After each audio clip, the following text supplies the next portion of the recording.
voices say your social grace is bow your head. Their pie is here, but you and I, we're pioneers. We make our own rules, our own room, no bias here.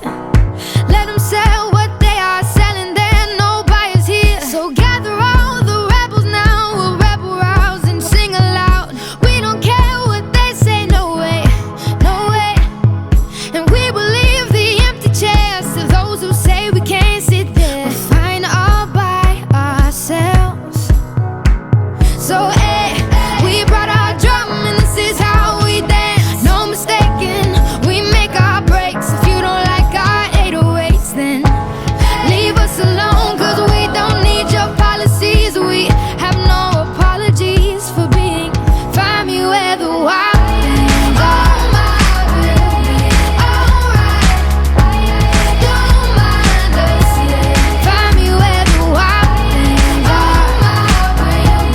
Just fine. Don't mind us, yeah. Find me where the wild things are. I lose my balance on these eggshells. You tell me to tread. I'd rather be a wild one. 92% of teens report going online daily. 24% of them say they go online almost constantly. Cool to me. They're not cooler than we are. So hey, we brought our drum. Happy Park, probably. We make our Well, at school, I'm often on social media about maybe 30 minutes every block. Nearly 3/4 of teens have access to smartphones. Find me where the wild things are. Don't mind us, yeah. Find me where the wild things are. There are some students who really can't handle it, and I don't know if that's just a maturity thing, a responsibility thing, but they are the students that, you know, sometimes what they post on social media gets brought to my attention or to Dr. Rosenbach's attention. They are the ones getting in trouble with police. And not only those kinds of issues, but just an imbalance of their life. Like they're addicted, they cannot be anywhere without their phones, social media, and that's not healthy. And when you do see that, of course, that would start to affect their school. Apologies for being. Find me where the wild things are. Well, students are always on their phone. I guess they're not paying attention. Kids get distracted easily. Wild things are. Just fine. 92% of teens report going online daily. 24% of them say they go online almost constantly. 71% of teens use more than one social media networking site. 61% of girls use Instagram. And 44% of boys use Instagram. 51% of girls also use Snapchat. And 31% of guys use Snapchat. Older teens are a lot more likely to use Twitter. A third of them typically do. Hey, my name is Maddie Jeffer, and I'm talking about social media today. Social media, I think, should be used in schools for specific reasons. Some obviously shouldn't be used in school, and I believe that it's good that it's blocking the Wi-Fi. But for other reasons, such as Twitter, it's a great way for students to learn about what's new and what's coming up in school. It's a great thing that people use every day, especially students.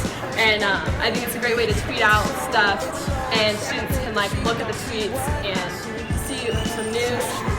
For example, it's blocking the Wi-Fi, so I can't really know what's going on. But if I had the opportunity to go on the Wi-Fi and look at the tweets, I could be able to like learn more about the news and other things going on in school.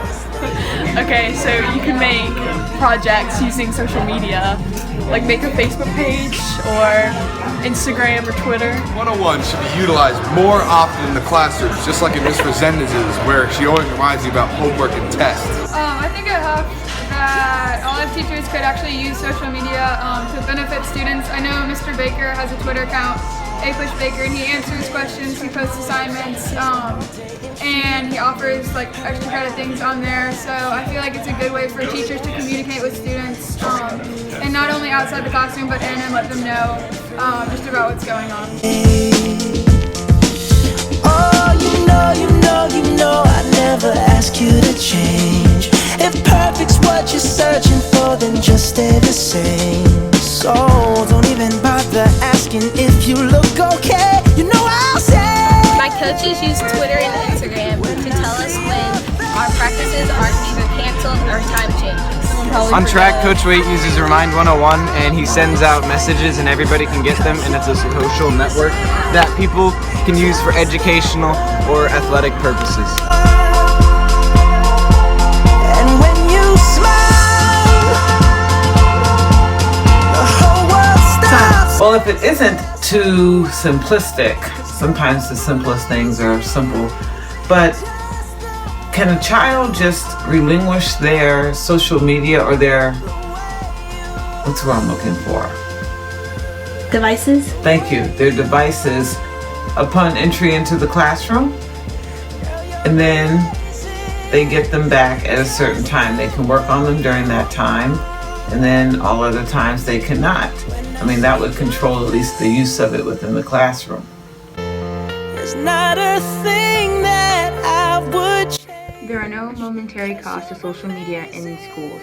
However, some costs can include inattention to educational opportunities, a new avenue for bullying, and oversharing of personal information.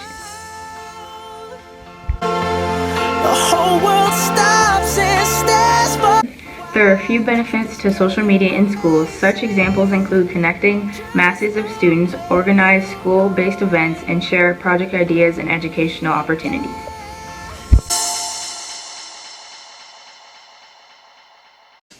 Social media is defined as a way for people to connect through the internet and be able to meet new people or share things about themselves with people they already know. So use of social medias in school is, to me, kind of weird because you're already around people, you're already meeting new people, and it's just like, okay, you don't need to do that right now. You can talk to people face to face rather than over your phone. Okay, I think that social media doesn't personally affect me. I mean, like sometimes when I'm doing my homework, it might take me a little longer to get it done because I do have the temptation to look at social media, but usually it doesn't really affect me as much, and like the people around me doesn't really affect. Throughout our video, you guys saw the pros and cons of using social media in school, and although there are several cons against it, I feel as though social media should be used in schools because of today's world and how technology is bringing us closer together and allows us to communicate so much better. So with social media, students can be connected and communicate with their classmates as well as teachers a little bit better.